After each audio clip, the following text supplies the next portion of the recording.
Hey everybody, I'm Susan Linder, your host of the Innovation Storyteller Show. I'm super excited today because, of course, all of you are knee-deep in the world of AI, but how much are you willing to put yourself, your business, and your reputation on the line for all things AI? Would you, let's say, decide the business strategy of your company with the help of AI? Would you design a whole business unit dedicated to revenue, product, and growth, all on the mind of AI? Or are you just using it to augment what humans are currently doing? Well, this is a question that's being answered today by my guest, João Santos, who is the founder of AIsthetic Apparel, a viral fashion label where ChatGPT is the CEO, not João. AI and ChatGPT is the CEO, as well as João is also the head of Underdog Founders, a content brand focused on backing founders, winning against all odds. João, thank you so much for joining me on the show today. That is the shortest list of accolades I have ever read on this podcast. You've been featured guest and a feature of a recent CBS News story. You've been featured in newspapers around the world, and all for this company that you started. Can you tell us a little bit about how you did it and why you did it to begin with? Sure. And thank you so much for having me on, Susan. You know, I think I really always have to start by just giving credit to Jackson Fall, which was the guy that inspired me to do this. And Saturday morning, March 18th, I was on Twitter and I saw him basically tweet that he was going to start a company with $100 and document the journey with ChatGPT to understand what business it would recommend him to do, trying to do something that would scale. And I saw that and I thought, what an amazing idea. And then I got so curious to understand, how would the inputs change the outcome of the journey? You know, if we prompted to build a company with $10,000 or $1 million to work on this full time or just 1 hour a day, how is that entrepreneurial journey going to change? And I hadn't spent a lot of time with ChatGPT at that point, but I was really wanting to dedicate some time. And I thought, if I dedicate 1 hour of my day and we start a business with $1,000, I'll probably have fun. I'll learn more about ChatGPT, and I'll do this for 30 days. And then it just got out of control. Well, you know, I tend to think, I heard a comedian say once, and you and I are big comedy fans, João and I met at a conference, and then he wound up spending some time in New York. We wound up hitting the Comedy Cellar and seeing Hassan Minhaj and Ray Romano come up on stage. So we both love a funny thing once in a while. But, you know, it's fascinating to me because I heard a comedian say once, do you want to change a boring Tuesday night?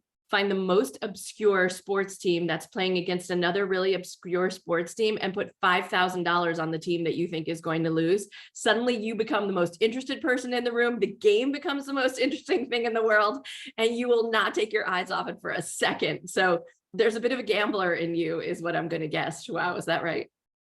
I would say I've had some fun playing poker. Well, as someone who's been to 7 World Series of Poker championships, I think we might have a mutual interest there together. No way. I had no idea. Oh, so many secrets. Wow, so many secrets. Wait, so keep going. So, okay, so you decided I'm going to put $1,000 on black, and I'm going to ask ChatGPT to become the CEO of a company. Tell us what the scenario was. What's the prompt that you used that started off this craziness? So it was basically, you are now our CEO. Build me the most profitable company you can with $1,000 and 1 human hour of work per day. And it thought about it for like a second, as it usually does, and basically gave me 3 options. Option 1 and 2 were actually terrible for a 30-day experiment because they were service businesses. As soon as I would have my first client, I would basically be stuck, and I would use my 1 hour per day trying to support that client. It would never really scale without me. But the third option was actually pretty good. It was a print-on-demand e-commerce store. And for people less familiar with e-commerce, that basically means you have a partner that actually does the production and the shipping of the products that you sell on your online store. And that means I can just focus on what do I want the brand to be, what do I want the designs to be, and the price point. And then I can just go and market it, because every time there's an order, I don't produce it and I don't ship it. Yeah. Okay. So for those folks who have run businesses like this before, it's often the marketing that's the most time consuming. So you tell us what ChatGPT created. Tell us how AIsthetic Apparel actually came to be. What happened next? So once it was clear that we were going to start an e-commerce store, I was basically asking it, what should we sell? And one of the option that was number one on that list was t-shirts. And versus like stationery and other like physical things that probably would just end up being wasteful, I thought as long as the quality of the clothes is good, people will wear them, or they'll at least be able to donate them. So it's actually probably the most sustainable thing we can do. So we decided, okay, we'll start a fashion label. And then after that, it was natural, what is our name and what is our logo? And so I prompted, okay, we will start a print-on-demand e-commerce store. We're a fashion label. We sell t-shirts, and the designs are created by AI. What should be the name of our brand? And it gave me 4 options, but 3 of those 4 were actually terrible. And then there was one that was AIsthetic.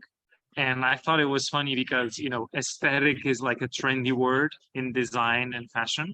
And then it even included this little pun of calling it AIsthetic. Clever. So I can't make the final choice. So I prompted it. You have to choose one of these 4 for our final brand name. And then it fortunately chose the one that I thought was best. And that's how we got our name. Wow. Then I asked it for a design brief. It gave me a design brief. I put that on Midjourney and we generated our logo. Right. So ChatGPT and Midjourney, these are the 2 platforms that you're using. And did you ask it to choose Midjourney, or did you know you were going to use that? I couldn't, because at the time, the data that it was trained on went up to like September 2021. Midjourney didn't exist. But amazing. I heard that it was probably the best one to use. Got you, which is what a human CEO does, right? It goes on his hunches, it goes on rumor, and what's word of mouth. So well done. So you got the design, you're making t-shirts, and now comes the production, which you figured out how to outsource, but then how do you market? So I didn't figure out how to outsource the production. ChatGPT told me specifically, start a Shopify store and use Printful as your dropshipping partner. Okay. And so those are the companies that we work with. And I asked them, okay, give me a 10-step business plan to grow this company. It was very boilerplate, straightforward stuff. And it included use social media to promote it. At the time, I thought, okay, we basically have everything we need. And then I asked, should we try to raise money from investors? And it told me, raising money from investors is a great way to de-risk your personal investment in the company, since you're already going to put in time and money. You know this, right? As a VC, you know this already. Yeah. So I basically consulted myself and I realized, I think this is fair. I think we can do this. And I WhatsApped a few friends. I showed them the original tweet. I told them, I think this is super cool. I'm going to do it. If you want to become my angel investors, let me know. And they laughed and they said, if you really commit to 30 days, like, we'll do it. I'll give you like $1,000 or $500. And, we don't have high upfront costs. So we had everything we needed. I actually needed to go because I had plans to go to an art gallery.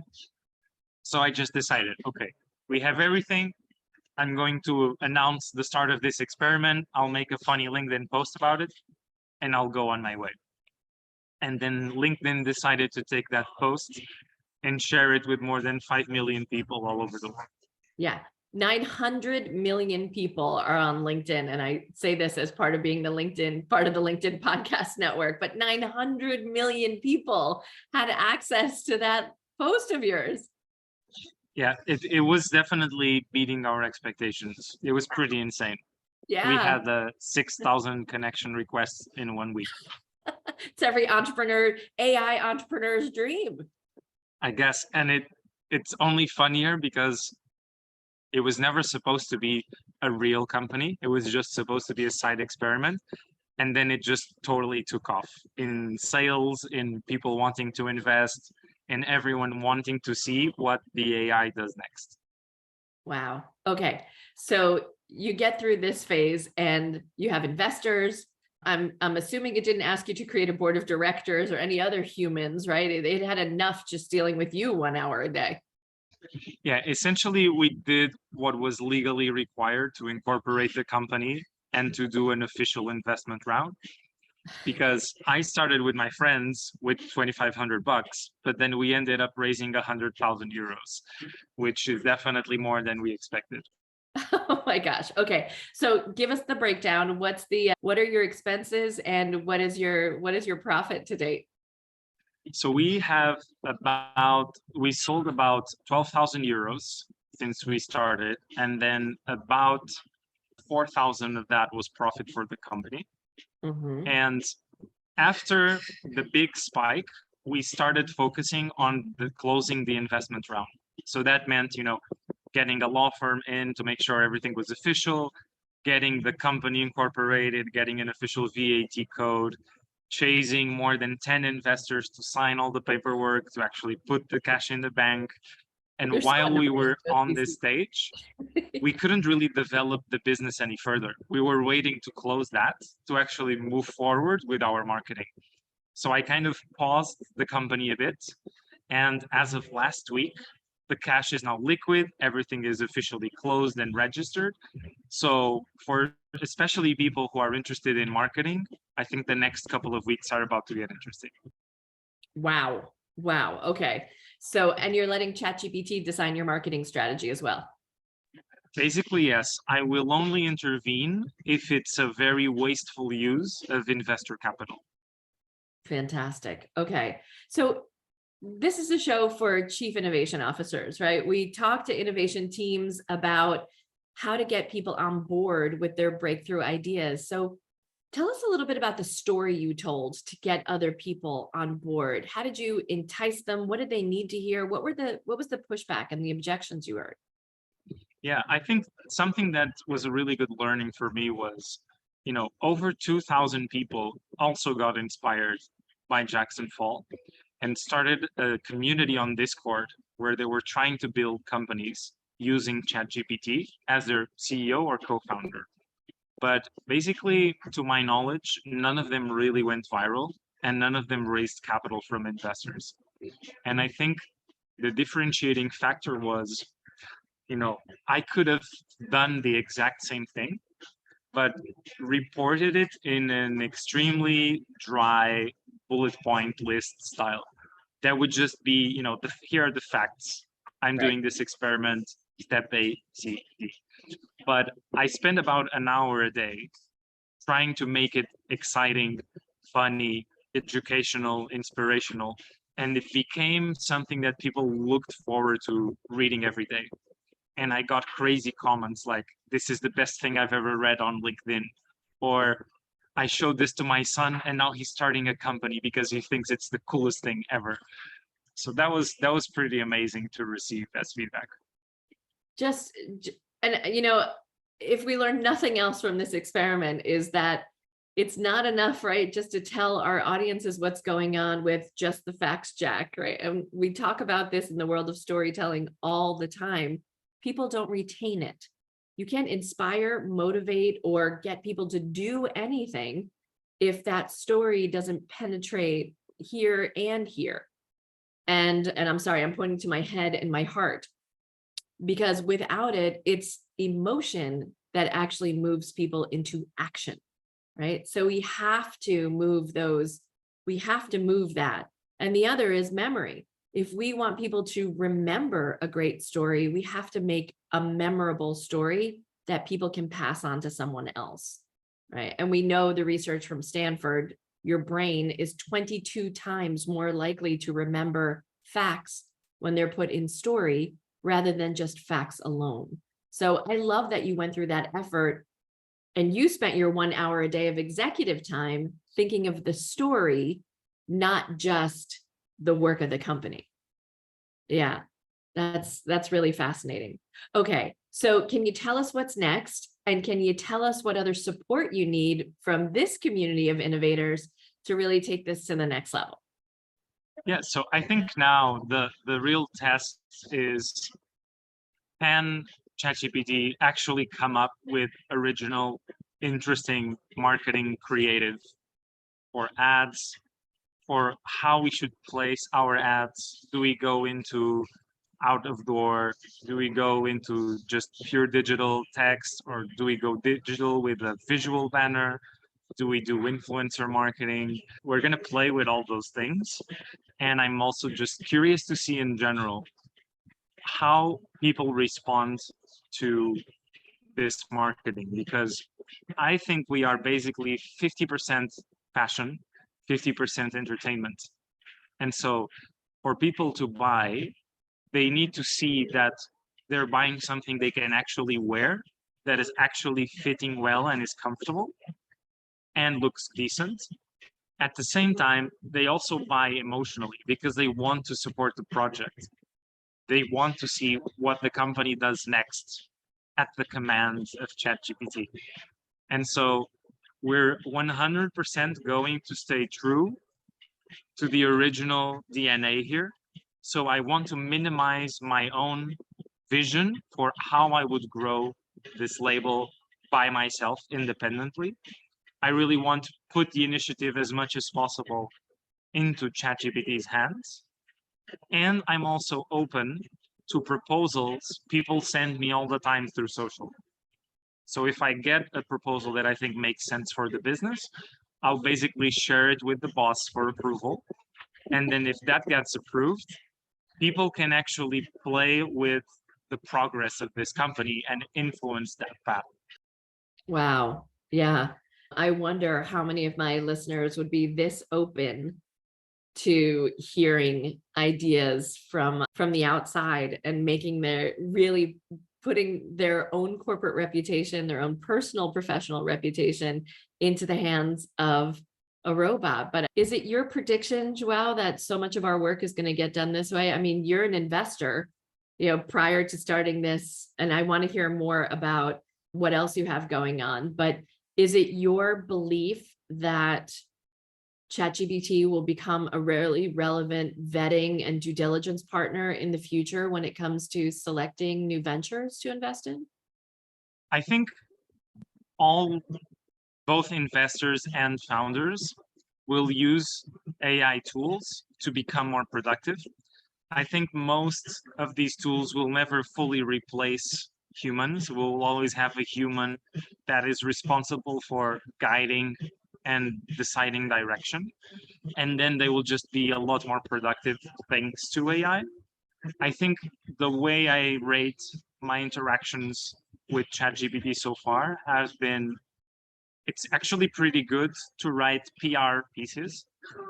I've been surprised at the quality, and I haven't had to make any real edits when I asked it to write a speech, when I asked it to announce something to our viewers or followers. It was literally copy paste, and I was happy with the outcome. I just add quotation marks. Pay attention, PR people. ChatGPT is coming for your press release writing jobs, right? And for example, in legal documents, it still needs to improve quite a bit. So we had our lawyers add a lot of clauses to all the documents, but we started with asking it to write our articles of association, our term sheet, our shareholders agreement. This was all drafted by ChatGPT and then reviewed by human lawyers to make sure things are reasonable and bulletproof.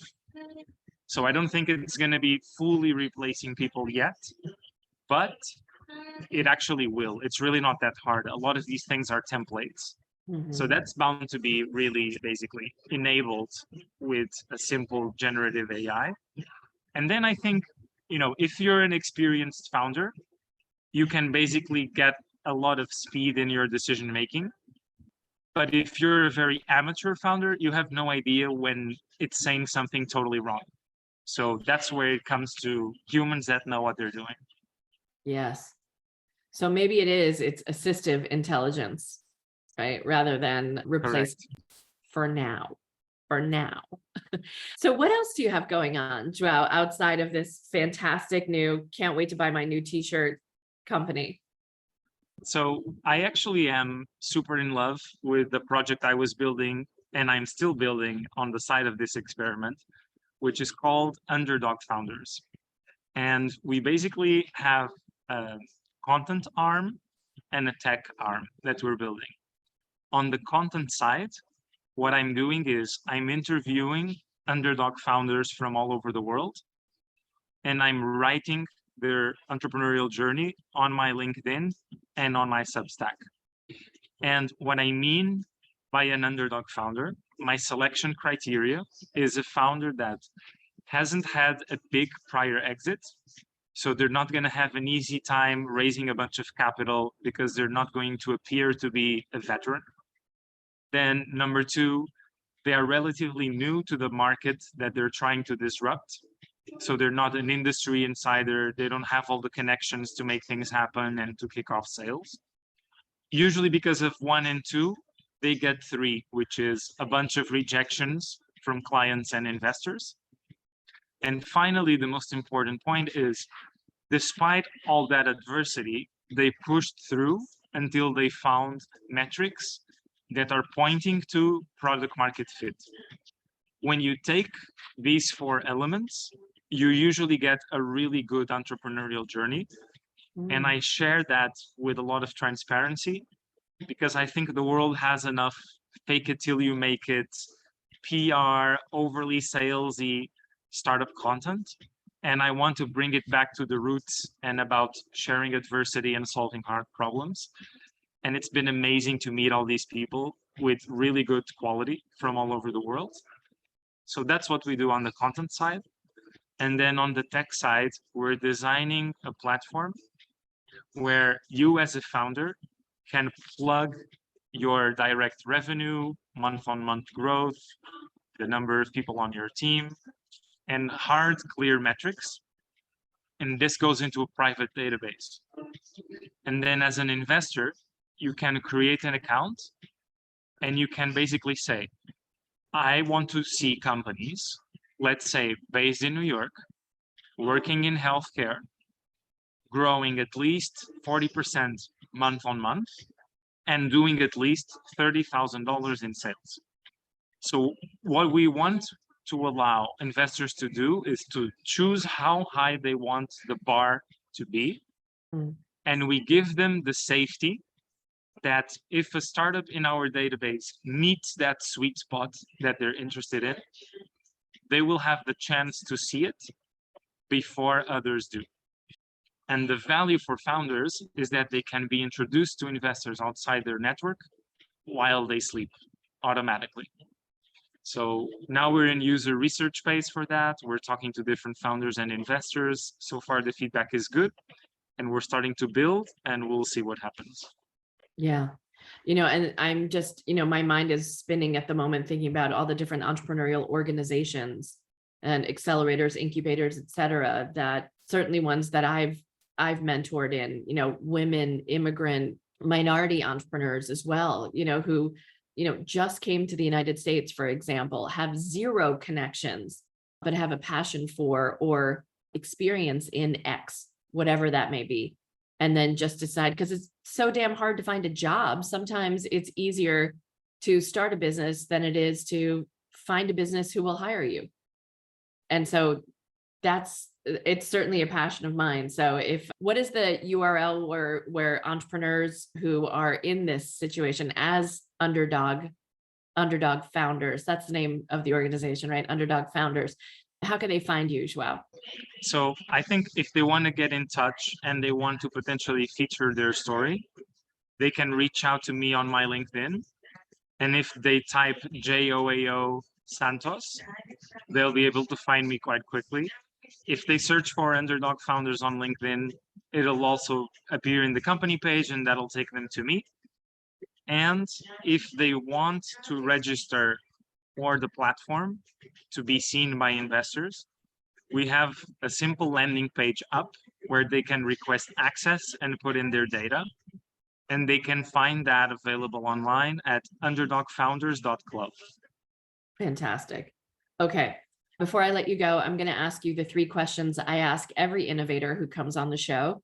So, dispelling the myth of the singular breakthrough innovator, because none of us do anything alone.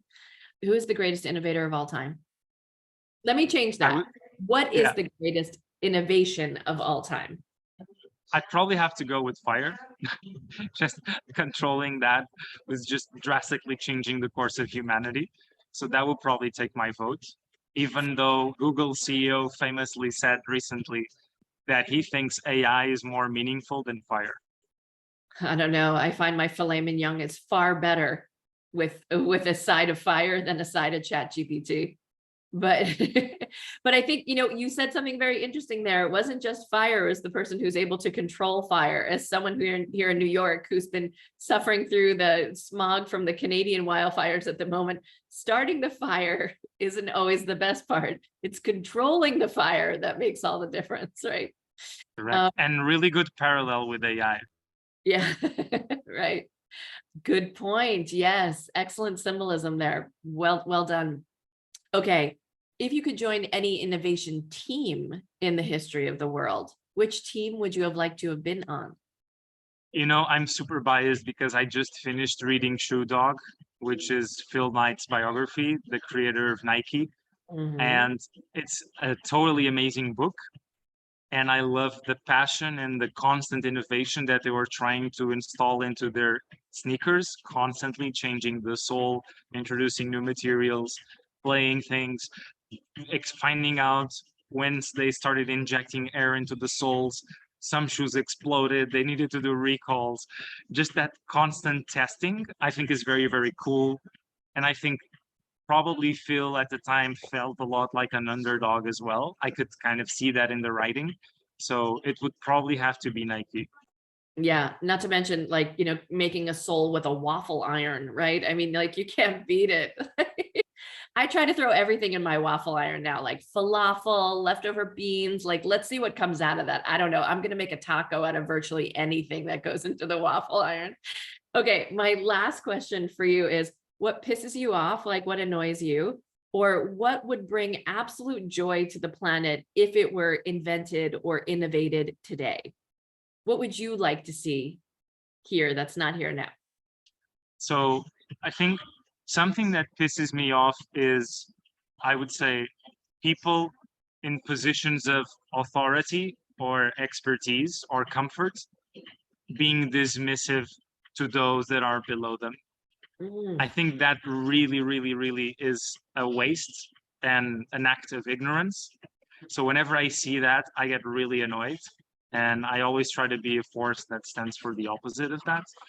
And I think something that I would super, super love is a topic I'm really fascinated about right now, which is using AI to develop advanced materials that meet the chemical properties that we are targeting. I'll give you a very clear example. Using AI to develop materials that are extremely efficient at capturing carbon from the air to do direct air capture, which is extremely needed to tackle climate change.